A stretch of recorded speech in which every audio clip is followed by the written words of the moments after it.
c'est incomparable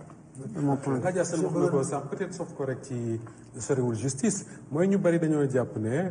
ci kuréel gi nga jiite mooy ñi nekk autour du pouvoir ku ci tudd le président Bassirou Diomaye Faye Adja Sène wax na ko sax mën nga dem kaso wala nga ñàkk sax sa poste et au même moment am na ñu ci nekk yor ay responsabilités di xawi worma le chef du gouvernement te dara du leen ci fekk. Moustapha ci li may remonté li ñu may wax en tant que président de la République Sénégal yëpp la choqué. Oui, c'est vrai. Absolument. Man je suis un grand démocrate peut-être même trop.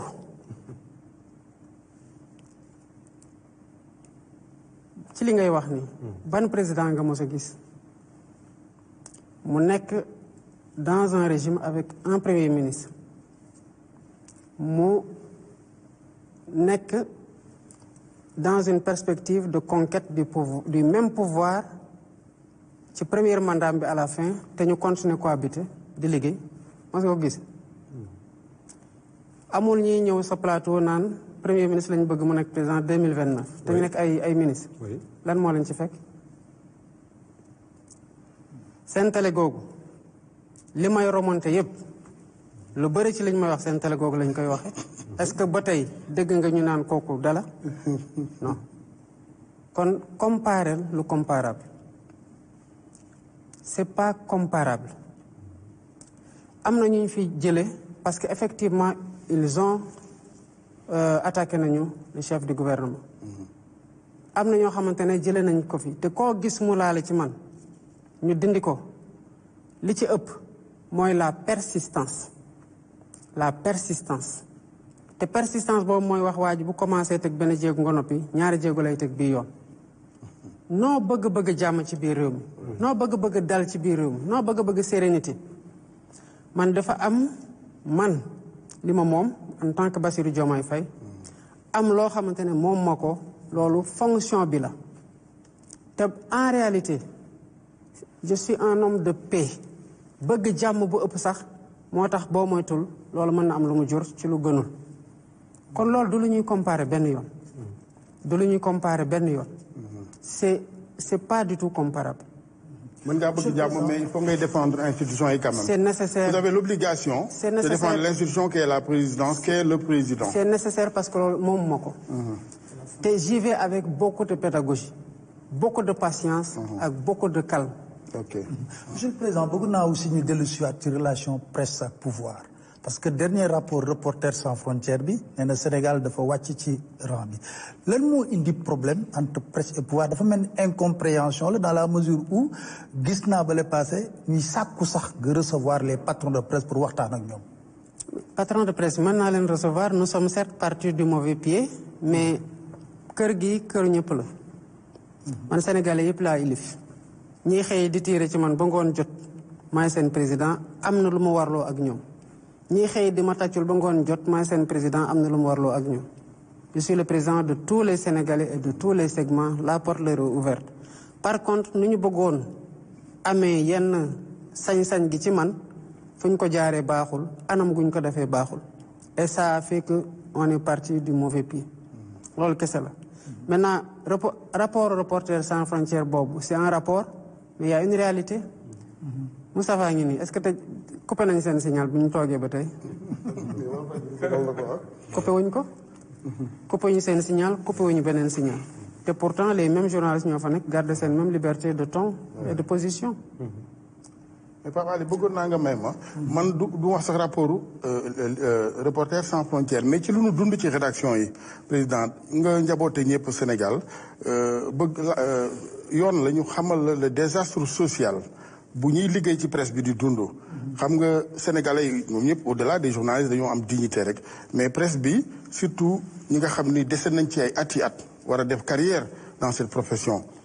bu ñu nee état téye na lépp luy publicité yu xamante ne ay contrat publicitaire yu mu daan jox këru presse yi nga dagg ko comme ça ci lu kenn comprendre aide à la presse bi il a fallu que gars yi wax ba jeex ñu commencé ko joxe tout récemment yëgal ni daal ay borom kër fa nekk ci Sénégal gënuñ la xam réalité yi moi venant de Thiès vous venant de Ndiaganiao kër gu ne benn loxo koy téye donc bu ñu demee ba loxo yëpp daal di banku emploi amatul salaire yi ay 10 mois d'arriéré de salaire dañuy ñëw añ si sa kër gi ci yow de.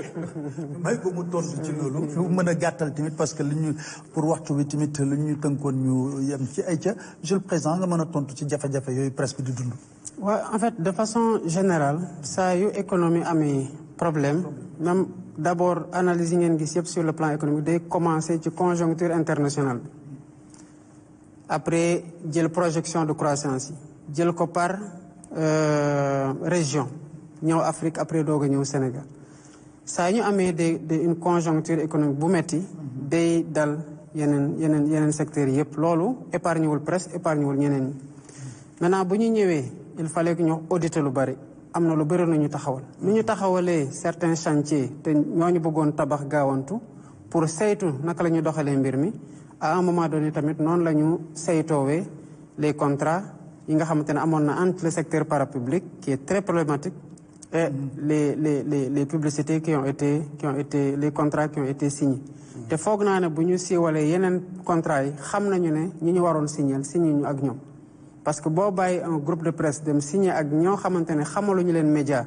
pour ñu lay defal loo xamante ne ci groupe de presse lañ ko gën a xaare surtout kooku am ay employés lu ñu war a jooyanti la donc je pense que sous ce rapport là loolu c'était un pas nécessaire mais comme je dis fii c'est ouvert bu ñu waxtaanee dans le cadre d'un débat serein ci waxtaan amul lenn loo xamante ne solution la ci ñun bu ñuy téye parce que am nañu responsabilité préserver les emplois mais préserver également l'outil de travail préserver l'investissement privé. ñu tabbi ci beneen thème diplomatie ak affaires internationales defe naa ne Moustapha il faut ñu ñëw ci suñu supporters yi ci Maroc. nañ ko commencé ci supporters Sénégal yi ci Maroc monsieur le président Sénégal ba mu gagné coupe bi la jafe-jafe yi commencé ñu jàpp ci ay supporters yu bari reproche bi njëkk a def Sénégal mooy dañoo xaw a maa ngi jégalu ci kàddu bi dañoo xaw a yàccaaral trop bàyyi marocains yi ñuy def lu ñu neex ak suñu supporters yi yàggul dara libéré nañ ci ñett mais ñu bari dañoo jàpp ne su fekkee ne jógu leen fa ngeen war a jógee dina am ñoo xam ne bu ñu deful ndànk 2027 fa la leen di fekk lan nga def ak lan nga nar a defaat pour taxawu ñooñu leen. non loolu tamit njuumte la ci jàpp ne ñun dañoo toog seetaan suñu supporters yooyu. ma di leen masawu d'abord di masawu seen njaboot li xew ñun ñoo ko seetaanandoo ci télé yi mu xewee ci beneen dëkk bu am chartam am yoonam bu ñu leen jàppee parce que pëccoxoo am na ñu jàpp ne que ñooñ dañu am lu ñu def nar leen a yóbbu ci yoon nag dafa am nu ñu fay défendre nu ñu fay défendre mooy jël avocat mu taxawu leen parce que xam ngeen ne mënuñu waaxoo fii jël suñu avion taxaw foofu ne fan la prison bi nekk dem génne leen loolu xam ngeen ne mënul nekk kon li ci nekk mooy naka lañ leen di défendre pour li ñu leen topp ñu bañ leen daanee loolu kon taxawaay boobu am na li ci des mooy naka la leen suñu représentation diplomatique waroon taxawee loolu ku fa dem xam li représentation diplomatique bi def te moo fa teewal état du Sénégal xam nga ne li ñu leen war a taxawoo mat na beneen bi mooy bi ñu leen daanee ba pare parce qu'il faut respecter la justice bu dee ñun ñooy wax ne rek par rapport ak lu ñu dal nañu bàyyi yoon def liggéeyam rawatina yoonu beneen dëkk parce que bu doon fii la xewee am na nu mu demee ñu bëgg ma dugalee noonu sama loxo mënuma ko dugalee noonu parce que dafa am lu ma tënk tamit ci yoon mais bu ñu demee ba daan leen gis nañu ne que li ñu leen daan diis na ëppi na ci cas yu mel noonu yenn saay ay amaan lay nekk wala ñu interdire leen stade wala sax ñu interdire leen séjour wala ñoom ay peine de sursis mais ci cas bi nu mu demee bon dafa am loo xamante ne ci yëg-yëg bi génn na ci cadre kese sportif bi mais loolu nii nit ñi di amee yëg-yëg nekk seen dëkk di doxalee ñun dafa am luñ ci mën am luñ ci mënu bu ñu leen daaneem ci la ñu wax ne bu ñu def appel parce que bu dee li ñu leen teg nii jàpp nañu lu diis la bu ñu ko bëggee eggali dinañ ko eggali kon lu ñu mën mooy ñu dugal le couloir diplomatique te mais loolu pour mettre à l'aise les autorités marocaines dañuy bàyyi ba procédure judiciaire bi jeex te lu koy jeexal mooy ñu bañ a def appel defuñu appel ñoom ci seen bopp ñu def appel kon procédure judiciaire bi continue mais bi ma defulee appel xaaruma dama bind le roi du Maroc ne ko dafa am lu nekk suñu diggante d'abord dama ko féliciter ci organisation parce que qualité nga fa woon boo génnee incident final bi loolu tamit la ñuy reconnaître la seen mérite la félicité ko ci félicité ko tamit ci nu ñu dalalee waa Sénégal parce que ba keroog ñuy daje ñu war a daje am na wax dëgg yàlla ni ñëw gàttandoowee suñu supporters yi teeru leen ku ne xam na relation Sénégal Maroc ay relation yu yàgg la relation yu dëgër la te dañuy liggéey tamit pour préserver cette relation là donc bind naa ko félicité ko ci loolu waaye tamit bind naa ko ñaan ko mu mën a dugal njéggalam ak yërmandem ci suñu supporters yooyu avant loolu bu leen fàtte ne que dafa fekkoon ñu programme woon une commission mixte de haut niveau premier ministre waroon diriger délégation bi bu muy dem sant naa ko bu demee na ci waxtaan ak autorité marocaine yi def na ko avant loolu suñu ministre des affaires étrangères waxtaan na ci naataangoom lu yàgg seen xalif général Tijani marocain ñëw na ma dalal ko fii ne ko diggante Sénégal ak Maroc dafa weesu rek relation état waaye mbirum tarixa def ci dugg ba xóot lool gis nga lu la fa indi ma ne ko loo ci mën a dox ci ay jéego ci loolu nga dox ko ci kon activé nañu le volet judiciaire ci taxawu leen le volet diplomatique ci taxawu leen via l'ambassade jox nañ leen avocat taxaw nañ leen via l'ambassade dugal nañ ci le niveau ministériel affaires étrangères le niveau primatorial ak premier ministre le niveau présidentiel ak sama lettre bi ma bind le roi du Maroc dugal nañ ci sax mbirum tarixa léegi lii yëpp boo ko defee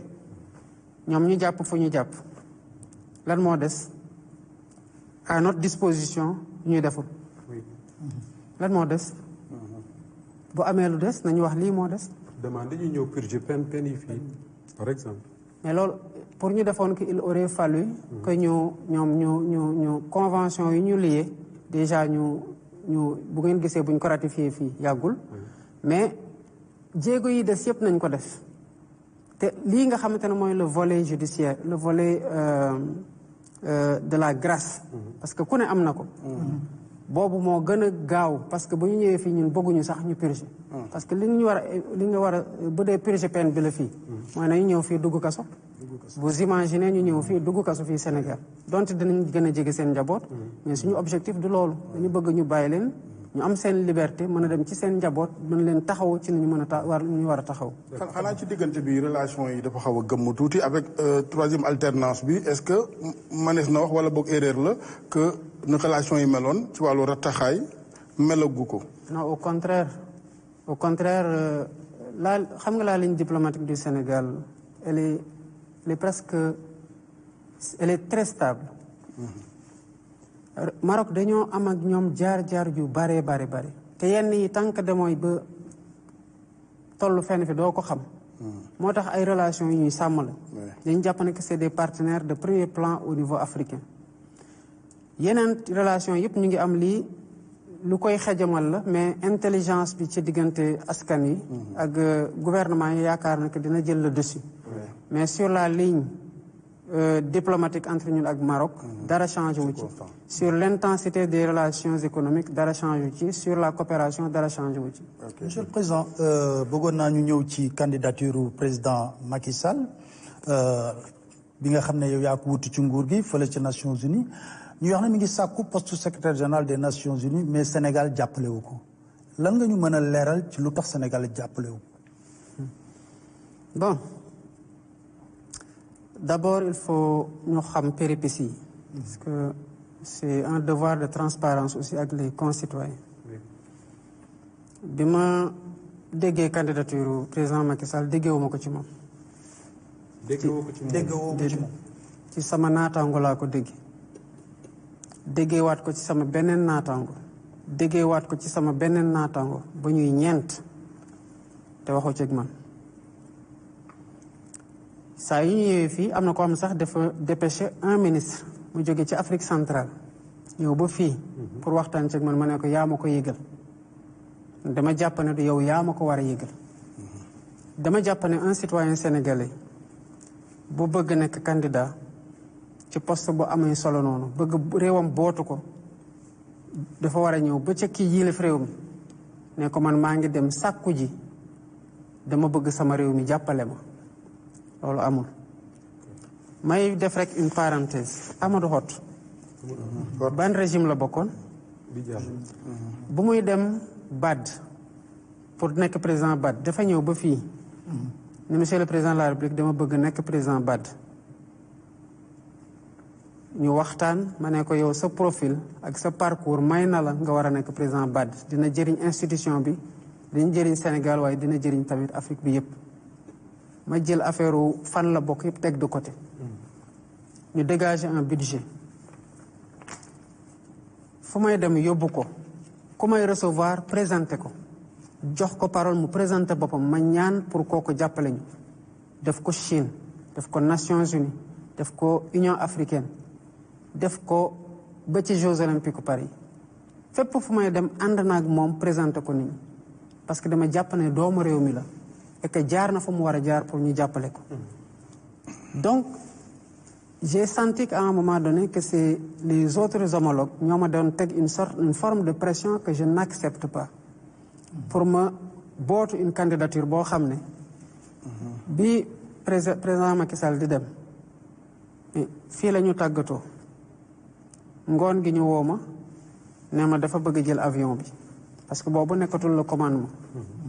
ma ne leen yóbbu leen ko bu bëggoon ñëwaat pour loolu man am sax ñu ne ko avion baa ngi noonu ñëwaata mais defu ko ba ma jékki-jékki ma dégg ne que candidat non juste avant sommet Union africaine ñu bind ma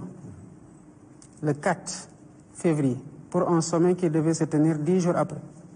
bëgg nag ci moment boobu nga xamante ne déggee naa ko fu ne ñu teg ma une pression pour que rek ma répondre avant le sommet du ñu déterminer noonu tamit sama agenda parce que y avait assez de temps bi ma sama collègues yi ñi gën a jege ak ñi gën a sori di ma woo pour loolu ma ne mënuñu ma teggee noonu pression aussi pour ma répondre coûte que coûte ba ma jékki dégg que Burundi bootu na ko Sénégal nag wax dëgg yàlla respecté nañu dëkk yépp mais ñun am na fierté bu ñu am na dignité bu ñu am bu tax nanguwuñu di ñu ñuy lonk